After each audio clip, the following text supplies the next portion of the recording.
দেশের প্রায় ৫ কোটি পরিবারকে ফ্যামিলি কার্ড দেওয়ার উদ্যোগ নিয়েছে বিএনপি সরকার। পরিকল্পনা অনুযায়ী ঈদুল ফিতরের আগেই পরীক্ষামূলকভাবে এই কর্মসূচি চালু হতে পারে। এই কার্ডের মাধ্যমে প্রতি মাসে নগদ টাকা বা প্রয়োজনীয় নিত্যপণ্য সহায়তা দেওয়া হবে।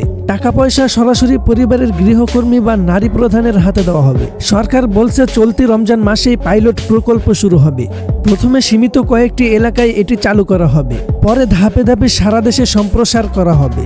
ফ্যামিলি কার্ড পেতে হলে আবেদন করতে হবে। এখনো আবেদন কার্যক্রম শুরু হয়নি, তবে প্রস্তুতি চলছে। একটি কেন্দ্রীয় তথ্য ভান্ডার তৈরি করা হবে, যেখানে জাতীয় পরিচয়পত্রের মাধ্যমে পরিবারের তথ্য যাচাই করা হবে।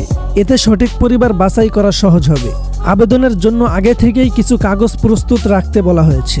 জাতীয় পরিচয়পত্র, পাসপোর্ট সাইজের রঙিন ছবি ও সচল মোবাইল নম্বর ওটিটি ভেরিফিকেশনের জন্য।